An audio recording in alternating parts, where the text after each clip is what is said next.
Okay, everyone, we are live. Happy Global Entrepreneurship Week. My name is Catherine Forrest, and I am the Communications Director here at the Global Entrepreneurship Network.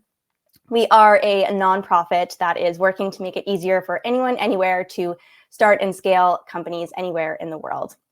And we are also the driving force behind Global Entrepreneurship Week, together with our partners at the Kauffman Foundation. And the movement is also supported this year by FedEx. So this year, the campaign launched itself over 15 years ago to unleash new ideas and inspire more people to think and be entrepreneurial. And this year, the movement is reaching 200 countries with 40,000 events taking place around the world. So we're really excited. Our theme is Entrepreneurs Thrive Here, with founders, investors, policymakers, support organizations, and ecosystem builders sharing how entrepreneurs are living and thriving in their communities, from rural and remote regions to large cities. So we would love to see in the comments who you are, where you're tuning in from, whether you're a founder or an aspiring entrepreneur or somebody like me who really admires entrepreneurs. And as part of this week, I'm very proud to introduce very special guests to today's live stream. We have Jason Feifer, who is the editor-in-chief of Entrepreneur Magazine. Let me put you up on screen here. Hello. So he is also the author of Build for Tomorrow, an action plan for embracing change, adapting fast, and future-proofing your career. I've got my own copy right here. Awesome. Oh, great. Hey, everybody. And he's joining us for a conversation moderated by a wonderful Soumya Dabriwal. She's the founder of Project Bala. It's an India-based company that is revolutionizing menstrual hygiene in her country. Her company landed in the top 25 in last year's Entrepreneurship World Cup. And she's also the winner of the World Bank Youth Summit, a Global Good Fellow, and a TEDx speaker. So we are so excited to have you both here. So over the next hour, for everybody joining us, we'll be exploring how we can all embrace change and optimize it as moments of opportunity, and entrepreneurial lessons that apply to everyone, whether you're a founder, considering starting a business, a career move, or a life transition. So welcome to both of you. Welcome to everybody who's joining us online. Thank you so much. And the floor is yours. Thank you, Catherine. Jason, it's so nice to meet you. I think you're always at the end where you're interviewing entrepreneurs. So it's nice to be an entrepreneur interviewing you today. So to kick things off, the first question to you would be, how would you introduce yourself in your own words to everyone watching? Well, I have come up with this phrase that is a fun trick to play, which is that if you just decide to call yourself something and you start putting it in your bio, people start using it. And the phrase that I came up with was nonstop optimism machine. And I like it, and I find that it connects with people, and it is really at the core of what I do. I naturally look for the upside in things. And what I found is that is at the core of entrepreneurship too. It's not to say that entrepreneurs are naturally always upbeat. We get beaten down quite a lot. But the thing is that nobody would move forward. Nobody would pursue the kinds of large, seemingly impossible tasks and paths that entrepreneurs choose for themselves if they weren't at their heart optimistic about what the end result could be. So while the individual moments might be hard, we hold on to that optimism. Past that, I'm the editor-in-chief of the magazine, as you know, and I wrote this book, and I write a whole bunch of other stuff, which I'll mention later. But my ultimate goal is to be the person who can stand at the intersection of an incredible, but also incredibly complicated and noisy area and try to filter insights and useful information to help people focus on the tasks of their lives. I love that, Jason, a nonstop optimism machine. And I also, as an entrepreneur, I think that's a daily job. I think we don't do more than more operations or strategy. We're constantly trying to firefight and figure out solutions, especially since events such as the pandemic. So I love that, and I love your idea of putting in a line in your bio. So I'm going to take that back from today's conversation. Yeah, put it in the bio, or also the social media handle. I found once you start putting stuff in social media handles, people just start using it. I mean, we say we're revolutionizing menstrual hygiene in India, but I think I need something for myself. So, Jason, that's a point taken. Yeah, great. Uh, now, to the point that you're the editor-in-chief of Entrepreneur Magazine, and you've talked to a lot of founders, but what do you think is something that makes you entrepreneurial? Me? Well, so I went through an interesting transition as a person and as a professional when I got to Entrepreneur Magazine. And what I'll share is, I hope, helpful for anybody who is trying to adapt to their own changing realities. And there's two things, which one I'm going to save for a little bit later, but I'm going to bookmark it, which is that I think that everybody needs to find the thing about them that does not change in times of change. It's a thing that helps us orient. So let's talk about that a little bit later. But to start, okay, my background is in media. I've been an editor at many national magazines, and I've written for many more. And so when I got to Entrepreneur, I honestly thought of it, and this was back in 2015, I thought of it as a media job. My job was just to come in and to make the magazine better and to steer this brand. But I started to absorb the way that entrepreneurs think. And I started to calibrate my own mind to the way in which they saw opportunities, how they often saw doors where other people saw walls.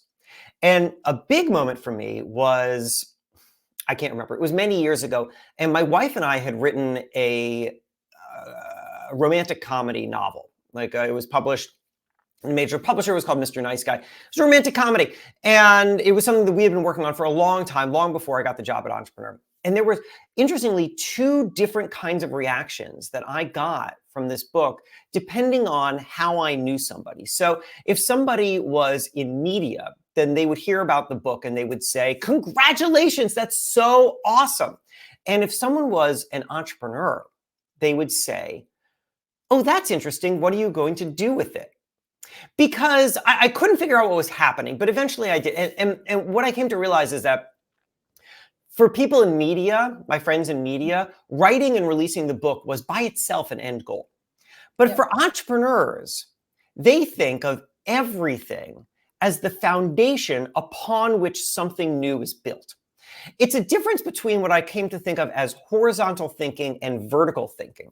So in horizontal thinking, you do something and you put it out in the world and you move on to the next, and you put that out in the world and you move on to the next, or you work a job and then you eventually go to another job. And this is, I would say, the majority of people in the world follow horizontal thinking.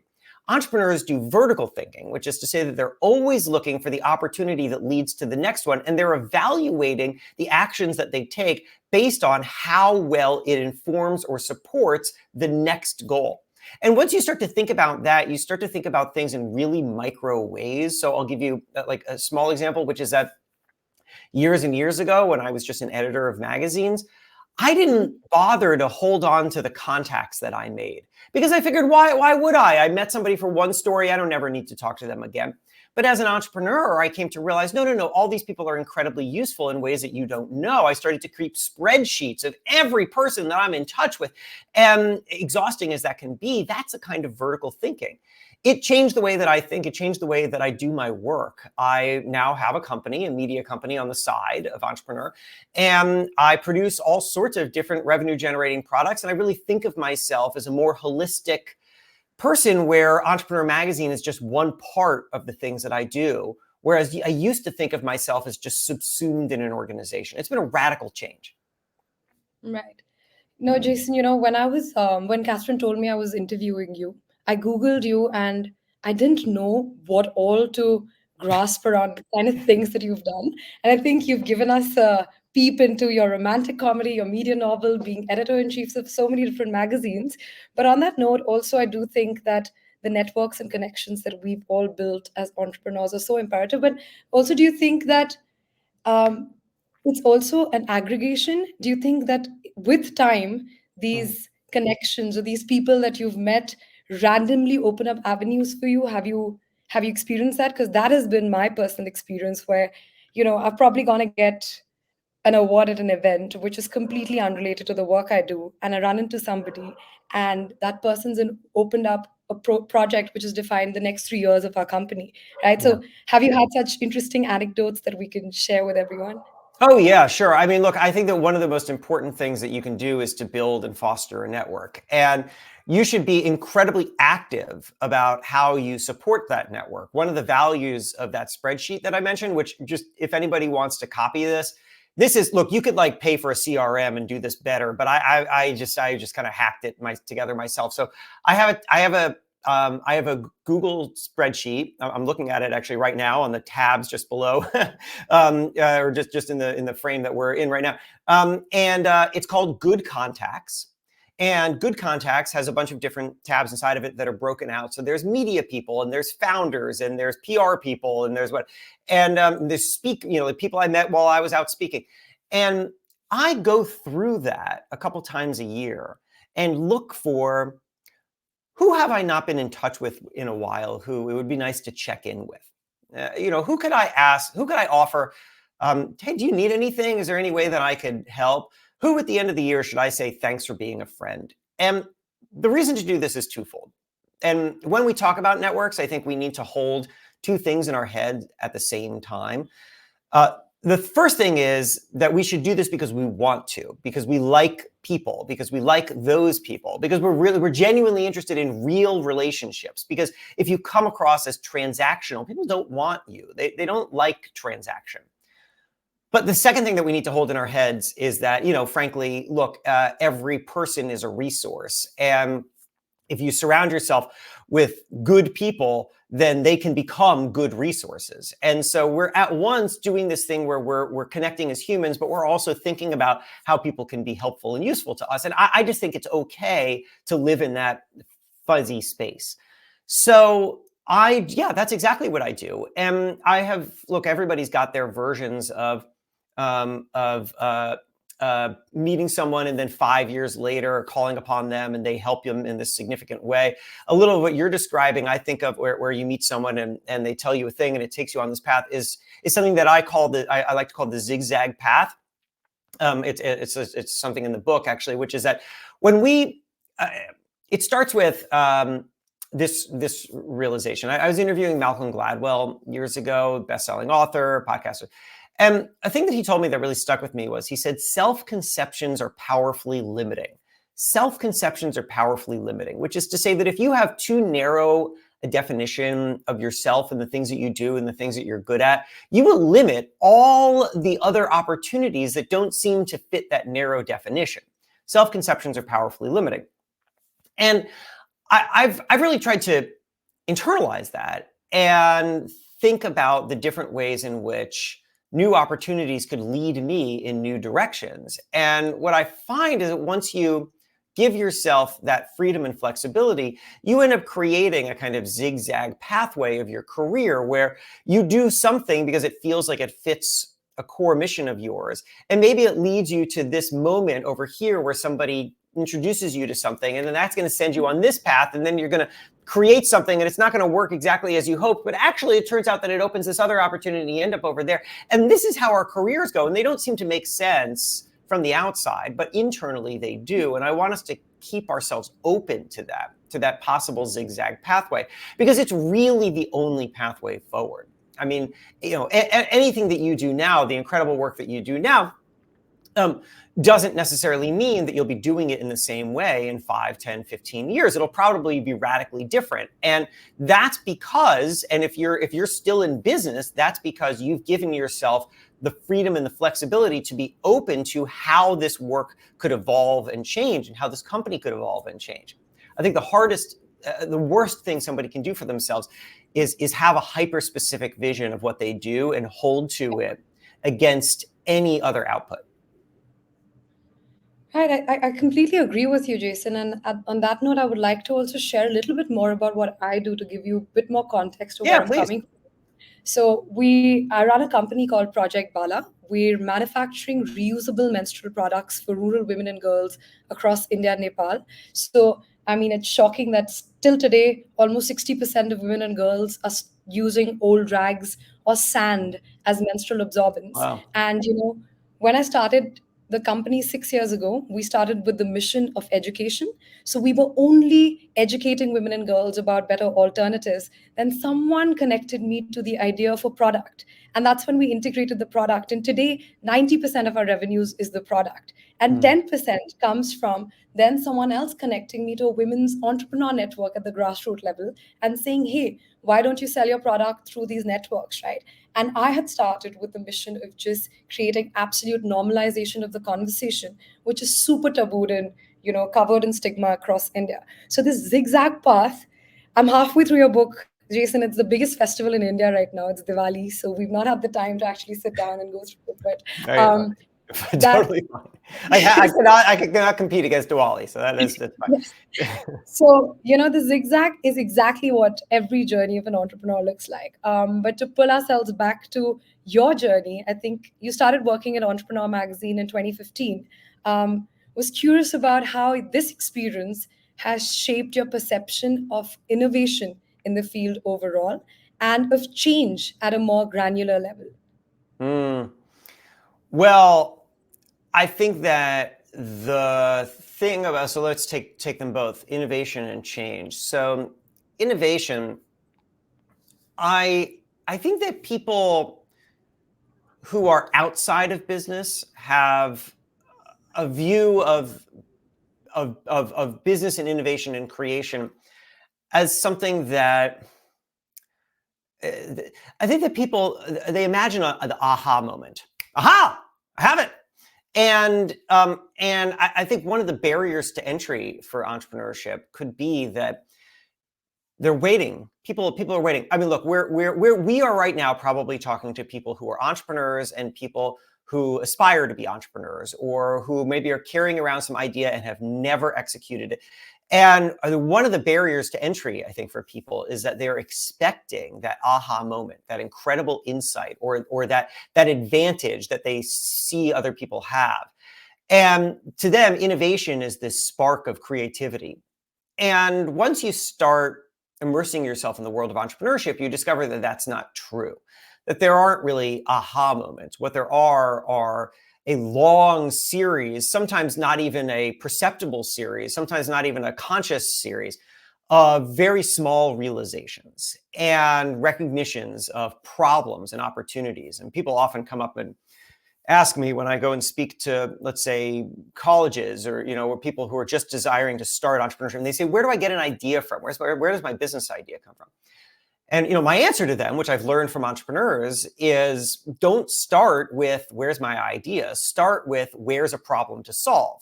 Because once you start with the problem that needs solving, and boy, you could just go walk around, there are problems everywhere. You're identifying an incredibly important one, that you will see what the existing and failing solutions are, and you can start to talk to people about their struggles and what they see working and what they don't. And that's where you piece together the thing that nobody else has thought about. So what I came to understand about innovation is that innovation isn't driven by ideas, it's driven by problems. And it's incredibly important thing for anybody to realize.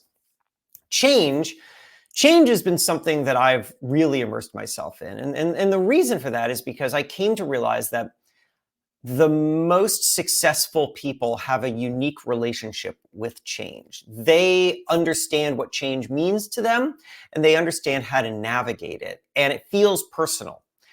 And that enables them to grow in ways that others can't. And out of that, I started to study the way that people navigate change and came up with this thing that I call personal change management. The idea being that you can't lead yourself or an organization through change unless you understand that relationship that you have with change first.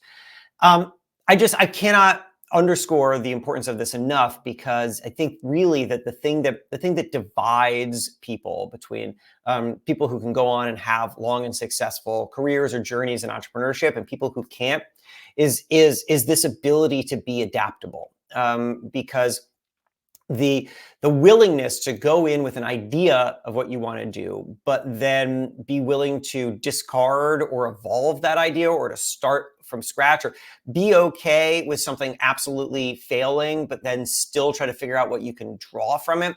Ryan Reynolds, the actor, once told me, you can't be good at something unless you're willing to be bad. And it's just an incredibly important thing. And so I really wanted to understand that because I wanted to help others understand that for themselves too. Wow, that's phenomenal. Because my next question to you was on the perception of change. Have you had some anecdotes? I didn't think Ryan Reynolds was going to be quoted, but that's an incredible. Well, Jason, that's amazing. If you want to be good at something, you have to Yeah. be bad at it. So you need Yeah, to be okay with it. to be. I think his exact words were, to be good at something, you must be willing to be bad. I think that was his exact words, and it's totally true. Yeah, the thing that divides us is not whether or not we're good at something at the start, but whether or not we're able to tolerate being bad long enough to get to good. Have I got anecdotes? Sure, I have a ton of them. And let me share them. But before I do, actually, I just want to offer a kind of foundational exercise for people, which is, I'd said maybe 15 minutes ago that one of the things I think is incredibly important for people to do when they're navigating change, or even before, right? It's something that we should all be doing now, is to figure out what I called the thing that does not change in times of change.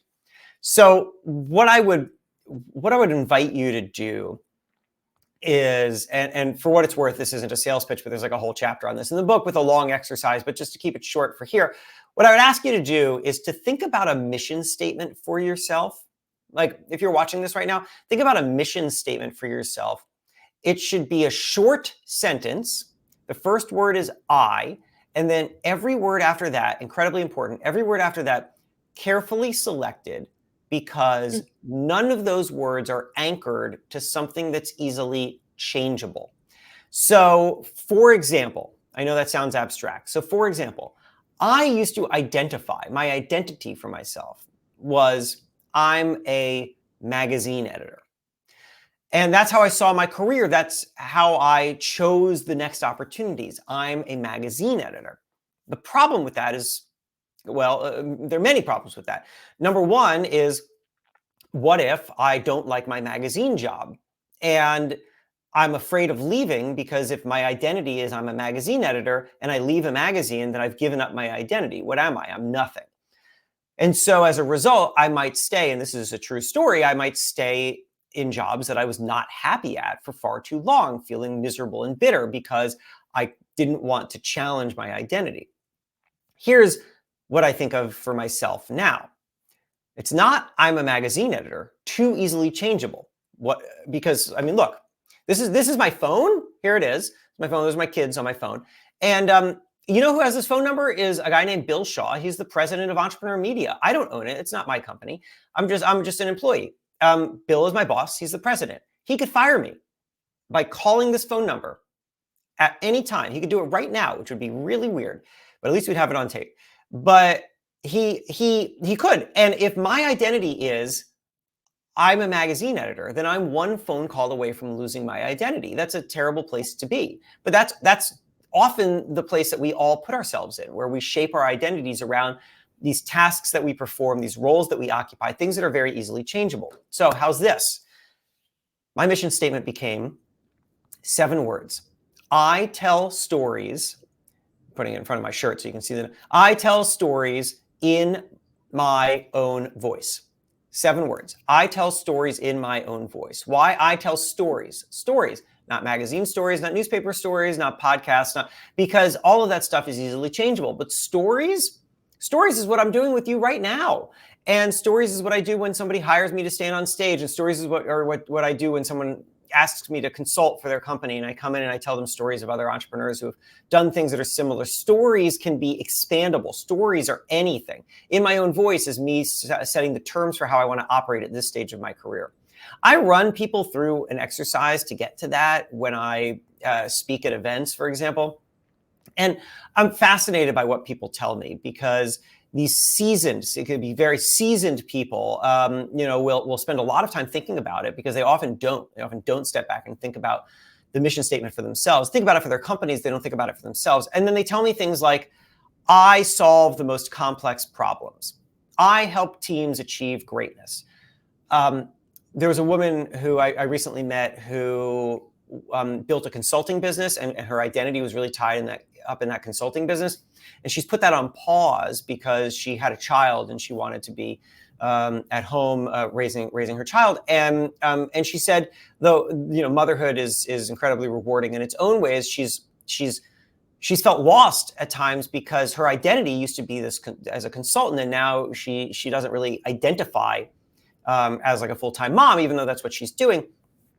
And when I asked her to come up with a mission statement, what she came up with was, I help people become the best versions of themselves, because that applies to both the consulting and the parenting. And it helped her frame what she's doing in a more comprehensive way. This is the thing that I call the thing that does not change in times of change. I think that when we recognize this about ourselves, what we're really doing is we're recognizing that, number one, disruption does not actually disrupt the core thing that we do. But number two is that whatever comes next is just an opportunity to do the thing that we do best differently or better in some new and larger way. And that's powerful. That is what liberates you to pursue new opportunities without the kind of fear that you might otherwise have. Because when you see that the next thing, whatever it is still an opportunity to do the same thing that you've always been doing, it starts to feel a little less scary. Right. And can one person have multiple such identities in different phases of their lives, Jason? Is that something that you can hold, like maybe 3-4 different mission statements? Sure. I don't think 10 years ago, I would not have said I tell stories in my own voice, because the in my own voice part, I didn't have a voice yet.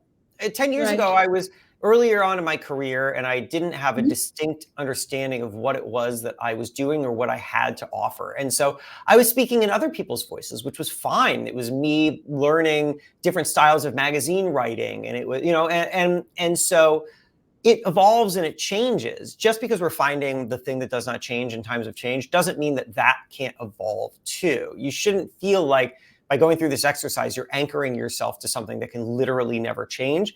But what you're giving yourself is an orientation point in a moment of disruption. And over time, I think you'll evolve that, but it'll be on your terms rather than on some external terms. That makes sense, because when I was thinking of my mission statement, again, you just think about your organization all the time as entrepreneurs. And I had to separate myself from the organization. And I think that's constantly changing, especially as a young entrepreneur with 6 years of experience now in the bag. You're constantly just evolving your own mission with the work that you do. That's incredible. That's an incredible exercise. Thank you for that. Yeah. And Soumya, I would say for you, just for whatever it's worth, if you came up with something, it may be worth sharing, but it's okay if you don't. But just thinking about the work that you do, and we don't know each other past this conversation, but just imagining what drove you into the work that you do, I could imagine that if you step back, that where you'll end up is something about, I solve the most important overlooked problems, or something like that, because the work that you're doing right now is incredibly important, but my guess is that if we connected 10, 20 years from now, it'll be just one of many incredibly important overlooked problems that you devoted yourself to solving. And look, that's great, because there's an endless need in the world for people to address overlooked important problems. There's never going to be wouldn't it be great? But there's probably never going to be an end to overlooked important problems. Right. Yes. And I wanted to add in a simple way, in the 3 words that I had left in the sentence, because I think that's very important to me. So I think that's an incredible exercise. I'm going to take that back and do it with my team. But moving on to the next question, Jason, you've referenced a lot of interviews in your book that have helped to change perceptions of change. Any few that you would like to share here with everyone? Sure. Well, okay, let's start with this. There's a woman named Lena, and she runs a wig store called Lena's Wigs. It's in Baltimore, Maryland, in the United States. And she had for a long time, operated this business, this wig shop, like a storefront. You all know how a storefront operates. It's somebody who, whatever, it's a storefront. Anybody can walk in off the street and browse the wigs. And that Lena never even thought twice about that as a means of operation. And she had hired somebody who would greet people who come in off the street and browse the wigs. And then COVID came along. And when COVID lockdowns happened, people couldn't come into her store anymore. Right? There were all these restrictions. And so she was trying to figure out what to do. And the only thing that she could come up with was an idea that she had heard of before as just a normal way of operating, but she had always thought, well, this would be terrible for my business. And that was appointment only, to just go appointment only. Now, why, if you're a storefront, why would you not want to be an appointment only business? It would seem obvious because you don't want to create friction. You don't want to make it harder for people to shop for you. Why would you force someone to make an appointment when instead you could very conveniently just allow them to walk in at any time? Yeah. But Lena has to do this. She has to operate this storefront. And so, she has to run her business and she cannot welcome people into her business right now. So she moves to appointment only. And what she finds, fascinatingly, is two things. Number one, she finds that customers are happier. And two, she finds that sales and profits go up. Why? So here's why. Because you know who doesn't buy wigs? The answer is people who walk in off the street. People who walk in off the street like to browse wigs. They're curious about wigs. But her actual core customer, Lena's core customer was somebody who was shopping for very personal reasons, religious or medical, typically.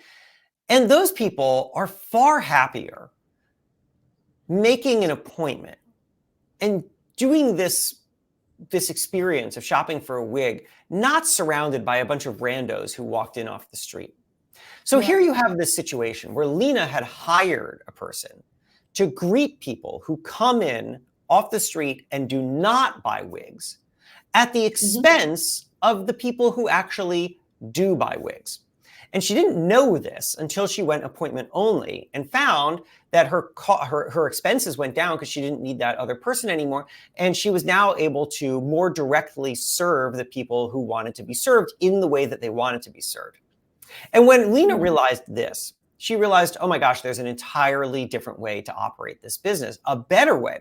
And she started leaning into the kinds of things that she had never even considered before, her digital presence. She started to explore virtual fittings, which she never thought would make any sense, but it turns out to actually be something that her customer wanted. And as a result, Lena's business has transformed. She did not go back, even in post-COVID time, she did not go back to operating the storefront as normal. And the lesson that I take from this is that we are always filtering ideas as we have to.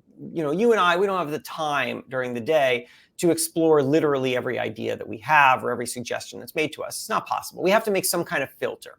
We have to say good ideas in here, bad ideas out there. But the problem is that our filter is going to be wrong. There's some parts of it that are going to be incorrect. And so we're going to maybe take some bad ideas and bring them in, and we're going to leave some good ideas out. And we need to create some systems for us to be exploring that, to be making sure that we're testing whether or not we actually have the right filters. Now, what are those things? If you have a team, I would suggest that part of your team's responsibility should be to bring new ideas into you. You don't want a team that only does the same thing over and over and over again. That's a team that doesn't react to the world. But even as you better make sure that you're talking to people, that you're asking your customers the kinds of questions that are going to lead you to realize where you're failing them, because you're failing them.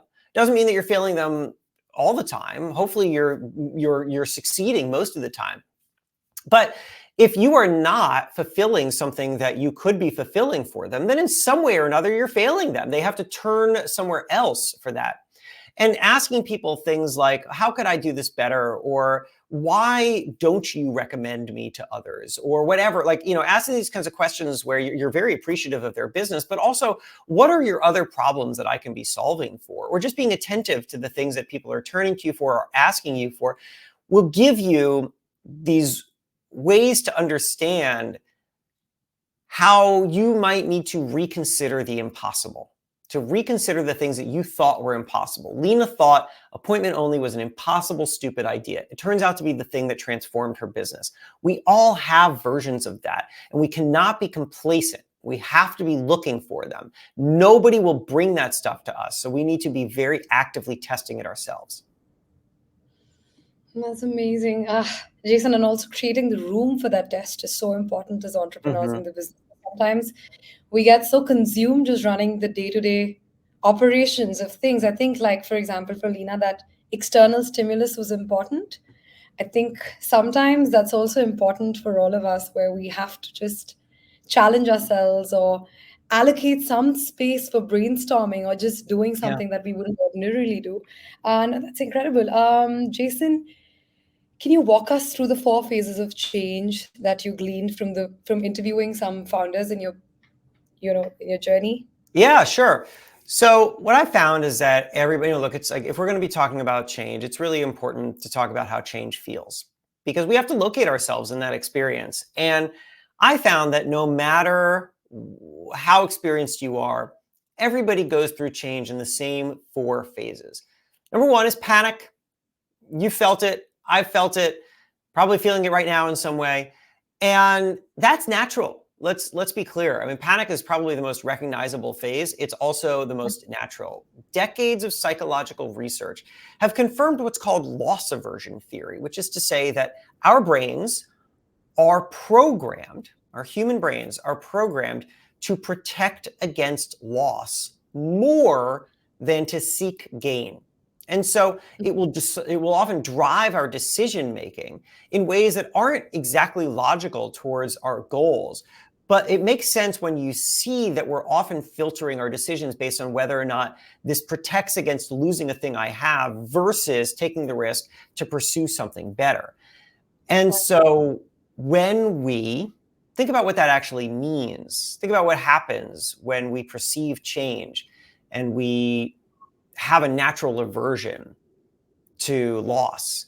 It means that change feels like loss. It means that every time that something changes in our work, in our lives, it instantly feels like we're losing something that we're comfortable and familiar with. And then we start to extrapolate it. We start to say, well, because I've lost this, I'm going to lose that. Because I lost that, I'm going to lose that other thing. And that feels like panic. So panic. But then we have to adapt. Phase 2, adaptation, where we start to look around and we say, well, what new things do I have to work with? What opportunities are there? We start to explore that. We start to find those opportunities. We start to build phase 3, new normal, where we have a new foundation, some new comforts, some new familiarities. We start to feel like we know what we're doing again. It's comfortable. Right. And then we reach phase 4, wouldn't go back. That moment where we say, I have something so new and valuable that I wouldn't want to go back to a time before I had it. It is worth recognizing what that is for you. It's worth looking at the things in your life that once seemed burdensome, that now are incredible, that are the foundations. Again, for Lena, it might be appointment only. That is now it's a wouldn't go back moment for her. She would not go back from that. I have plenty of them myself, and I'm sure you do too. And the thing that's most important about that phase is just recognizing that it happened, because we can then start to apply that lesson the next time we go through this whole thing.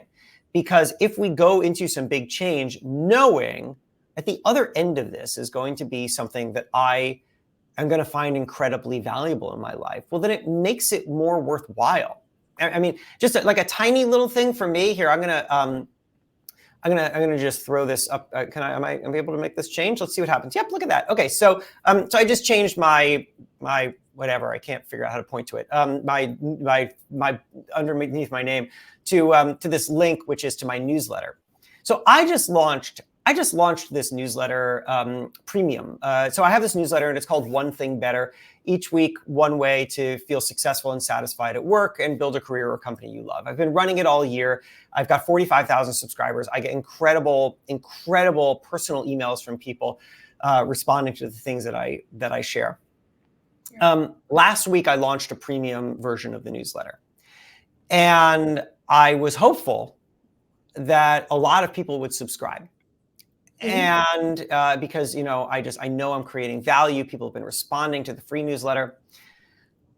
14 people subscribed. That is, I did the math. It's like 0.031% of the people who I reach in that newsletter. That hurt a lot. And I had to spend time absorbing that last week. I mean, this is still like very, very new. And, but I'll tell you what, something really useful happened, which is that.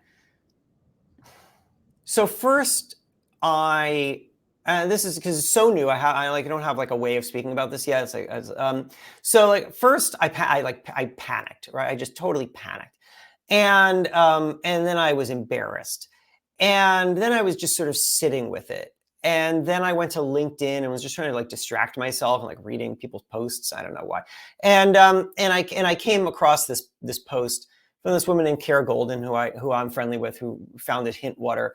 And it was this post. I don't remember exactly what it said, but it was basically like, every scar has a story, like every challenge has every challenge has an outcome. It was like this kind of like motivational, like if you've failed, then this, right. And it was like right for me at that moment. And I thought, I really need to hear that today. And then I thought, oh my God, like those words, I needed to hear that today, is literally people have emailed me that stuff for years as I've written my own stuff for them. They read it and it reaches them at this moment of vulnerability and they say, I needed to hear that today. And I realized it's been a while since I have felt a failure, like just total failure. And that is really a useful thing. It's useful because I can now relate more to my audience. I need experiences like that because that's how I'm going to help people. If you understand the people that you serve deeply, you create better solutions for them and you connect better to them. This experience of mine was useful. And the second that I thought this is useful, this failure, this bad experience is useful, it puts it into a whole new context. Because the problem with failure isn't that it's failure. The problem with failure is that it feels final. Right? The problem with failure is that it feels like this weight that we just have to carry around and there's like nowhere to put it and there's nothing to do with it. But once you find a use for it, right, it allows us to do the things that we do. You, me, anybody watching this right now, we identify as entrepreneurs. Entrepreneurs are people of action. We do things. The problem with failure is that it often feels like there's nothing to do with it. But if you can make something to do with it, if you can find a way to do something with it, well, then suddenly there's a whole new way of thinking about it. I started to get excited. I started to think, well, first of all, I have 14 people who I cannot overlook, who like spent money on an idea. I just proposed it as a new thing. They spent money because they just believe in me. That's an incredible thing. I'm going to serve those people. But then also, I'm going to solve this problem. I'm going to figure out like, what is it that I did that didn't work? And in the process, I'm going to learn a lot. I'm going to learn a lot about how to build a product. And I'm going to learn about how to connect with this audience deeper. And I'm going to have to push myself harder than I already have before. And that's going to be exhausting. But the reason why I brought this all up is in thinking about the wouldn't go back moment. I was having coffee 2 days ago with a friend of mine, John Goodman, who has built a whole bunch of products and companies, is very successful. And he told me, he's like, in 5 years, you're going to look back on this and be like, that was the greatest thing that ever happened. Because it will have led to the growth of whatever it is that's going to become, and that's exciting. That gives it a purpose, and that gives me a focus and a purpose. So that's what I mean by that phase. And for what it's worth, if anybody wants to join the newsletter, it is free. You can upgrade, which would be great, but it's also free. And I share. I just feel like if you work out loud. Like I like to work out loud or work in public and share this kind of stuff as we go because everyone's going through it. So let's talk about it. That's incredible. Also, I think, Jason, I've lost count of the number of failures I've had. But going back to willingness to be bad, I think here that's the epitome of us taking in failure and saying that this is our willingness to get better and absorb this as a learning. Yeah. We launched an entrepreneurs model, Jason, just quickly sharing, Yeah. where we're getting rural women financially independent through the sales of our menstrual products. Mhm. And we launched this 2.5 years ago. Over the last 3 months is when we finally were successful in Mm. understanding what is the language that needs to be used to communicate the product with the consumer so that they actually believe in it and buy it, right? So it took Oh, us that's so interesting. 2 years. And but it felt like, oh, let's shut it down, let's shut it down. But my co-founder and I really believed in it, and today it's just growing exponentially just in the last 4 months. So I think, yeah, that's such an important phase for all of us to be That's super aware of. Yeah. That's awesome. Can you share just like, I'm sure it's a very it's like a whole complicated process that you went through, but like just to give people a sense of what that means in terms of figuring out the messaging and the communication. Like, what were you doing in the earlier days that wasn't connecting, and then how did you adjust it in a way that does connect? So I think, Jason, for us, it was a very, very hands-on experience where first we started with thinking, hey, how are other menstrual hygiene products being sold across the world? We looked at, case studies from the West, from Africa, from other companies in India. And we realized, great. So small shops, retail stores in rural parts of India, they stock it up. You pay a premium for the shelf in the front so that people can see it. And ideally, there should be a woman who can talk about this new product that has been launched in the shop. So we were identifying these places. We were identifying sellers who already stocked these products. Then we realized, we were super excited. We created a lot of collaterals, pumped in a lot of money, hired a separate team to do all of it. 2, 3 months later, we realized that people were just not spending 10 minutes at the store to engage with the shopkeeper about a new product. Mm. There needed to be messaging in a way that it was obvious that this is a great product that just need to pick up from the store, but the communication can't happen at the store level. So then what we started doing, Jason, was identifying women who could become entrepreneurs and needed financial independence. So that's when we hired another team of very strong, influential women and said, why don't you go in and identify women who can actually sell these products on their own? And we started sending them door to door.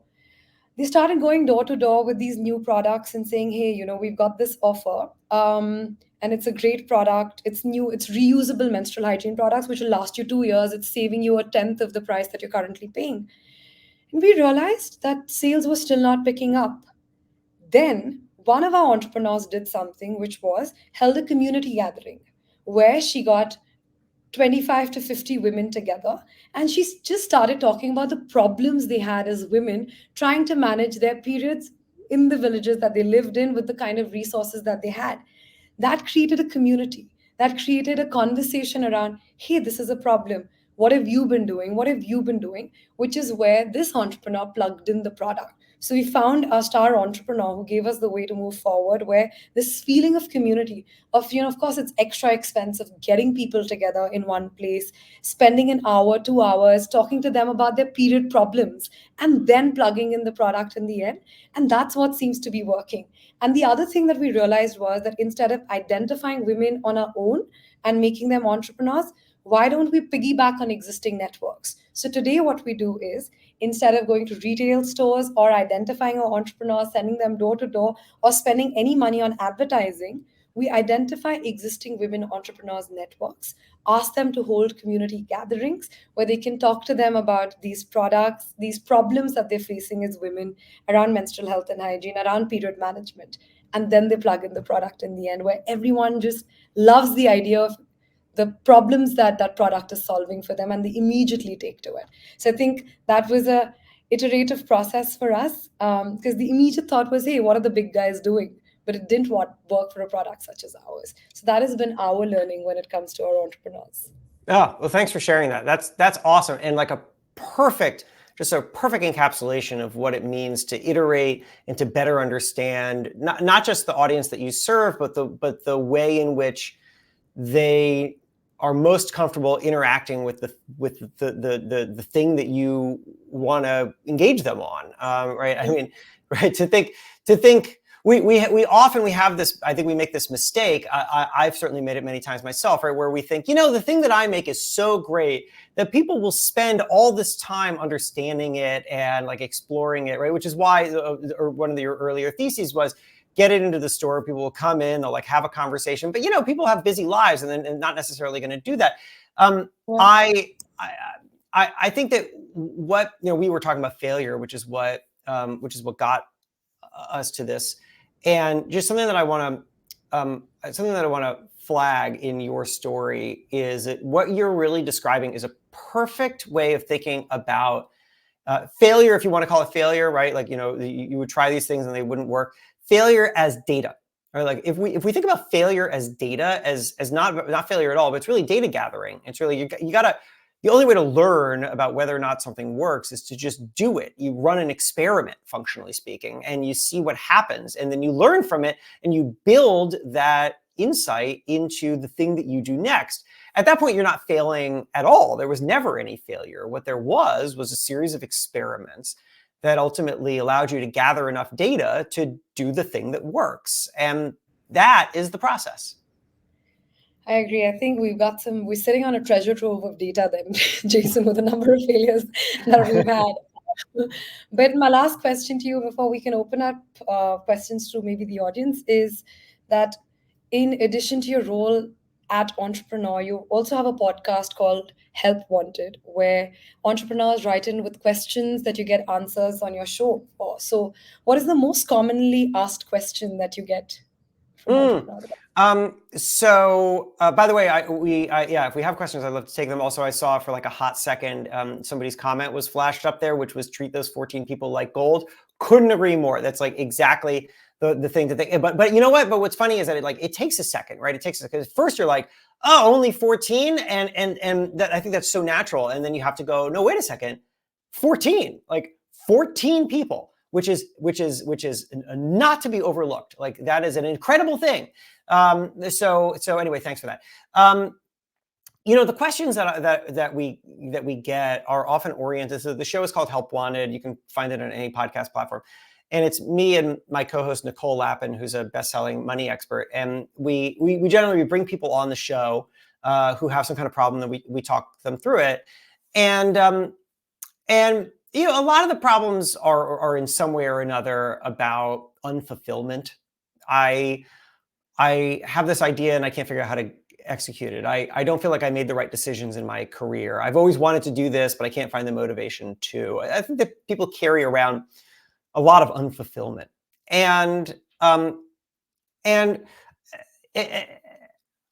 piece of advice that I would offer you, if that resonates with you at all, is actually, it's a little bit of what we were just talking about a second ago with the process that you went through, which is stop thinking about the things that you try as deep investments and start thinking about them as experiments. This is something I learned from Katie Milkman, who's a professor at Wharton and studies human behavior. And she said, if we just start thinking about things that we do as experiments, which is to say that we're going to try something, we're going to put something out there, and whether or not it works is irrelevant, because the point of an experiment is not to succeed.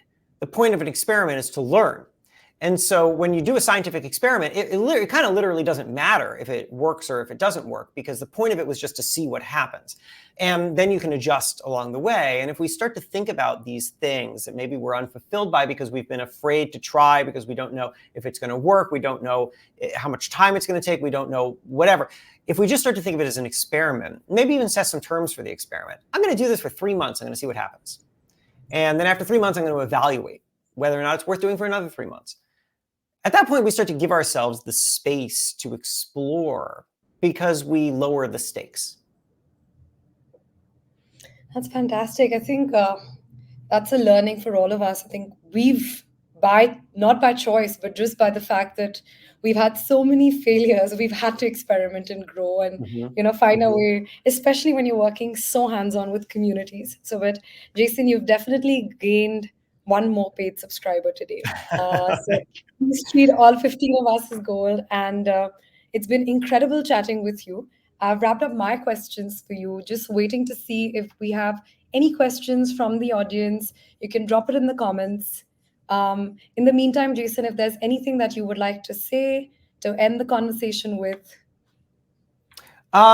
Yeah. So look, I really appreciate everybody joining us, and I see that we've had some comments, but no specific questions, which is fine. We've covered a lot of ground here. And for what it's worth, if anybody wants to reach out to me, so when you subscribe to the newsletter, paid or free, you'll get a welcome message, and if you respond to that message, it goes directly to my inbox.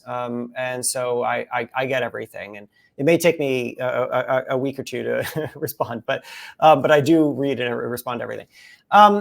Look, I would say that if you've joined us today, it's because you are on a journey that is hard. And it's the reason why I think entrepreneurship is such an incredible community, is because people recognize that they can't do this by themselves. You just can't. It's just literally too much happening. And so you need to turn to others. And sometimes those people are the people who you know. And sometimes those people are the people who you watch on a video screen. And either way, I would say just be open to that connection, and that this is hard and that it's supposed to be hard. You know, there's the old cliche, like if it was easy, everyone would do it. And so to have chosen this path, another line I like always love about entrepreneurship is if you could do something else, literally anything else, go do that. Because like it's just easier. But you can't, because if you're doing this, it's because it's just you can't do the other things. They're not as satisfying, they're not as fulfilling.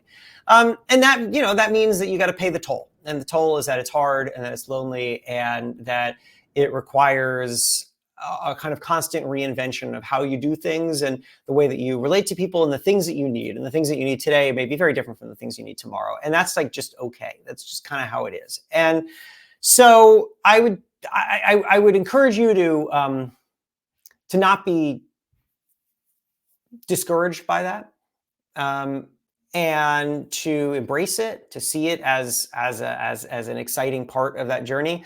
Soumya, your story and the way in which you have evolved, the way that you reach people, I think is just such a perfect example of what that road looks like. It's not easy, but it's just like you can see it in the way that you talk about it, how incredibly satisfying it is to reach those kinds of answers, because that's when you know you've actually done something.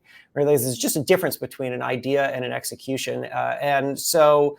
That's the thing that's available to all of us, not in one big gulp, but along the way. And it's an honor that the two of us can join people for even an hour of their journey, and hopefully help them along. Absolutely. Jason, I've personally felt that this conversation was so helpful. A lot of the things that you've said, maybe we've been experiencing that, but never have had the structure to think about it the way that you've put it today. So thank you very much for this lovely conversation. And for everyone watching, Jason's put in his newsletter in his bio, our websites in my headline here today. And if you're interested in anything related to women's health in India, you can reach out to me. And Jason, you're definitely getting an email in your inbox from me for sure with questions. Oh, great. Yes, let's definitely stay in touch. I would love to. All right. Thank you. And Catherine, passing it on to you now. Awesome. Thank you both so much. I'm seeing lots of love in the comments for all the wisdom that you both have shared today about your journeys with entrepreneurship and on the periphery as well. I definitely learned a lot, so thank you very much. I highly recommend everyone picking up a copy of Jason's book. You can also sign up for his newsletter, which we learned about today, One Thing Better, and his podcast, Help Wanted, at jasonfeifer.com. We will send that around to everybody, and we'll put it in the comments as well. But I also wanted to share that before you go, all of our viewers joining us today have an opportunity to win a one-on-one mentoring session with an experienced investor and serial entrepreneurs on the Gen Board of Directors. We have Jeff Hoffman, Donna Harris, and Rebecca Huang, who are all offering this 1 hour time to help you manage business challenges, all you need to do is fill out a quick survey and tell us about your Global Entrepreneurship Week experience. So I'm going to add that to this stage now. Oops, wrong one. Sorry, Jason. There we go. So just take a look at this survey, fill it out. We'd love to hear from you. And thank you so much. We hope to see you throughout the week at Global Entrepreneurship Week events, as well as at our upcoming Global Entrepreneurship Congress in Indiana in 2025. So again, thank you so much. And happy Global Entrepreneurship Week. Happy Global Entrepreneurship Week. Thanks so much. Bye. Thank you. Bye-bye. Bye.